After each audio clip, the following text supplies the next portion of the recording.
India observed Swachh Bharat Diwas as the Prime Minister inaugurated several national projects while virtually launching the fecal sludge and septage management plant in Shillong, developed by the Shillong Municipal Board under the Amrut scheme.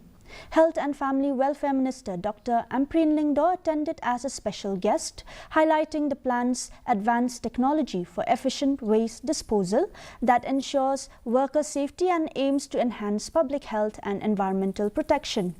Dr. Lingdo also recognized the contributions of municipal workers, presenting 18 of them with Janata personal accident policies worth 2 lakhs from the National Insurance Company Limited.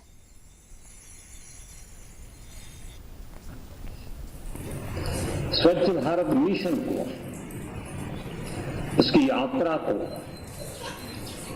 10 साल के मुकाम पर हम पहुंच चुके हैं. So almost 1 lakh households are under a survey.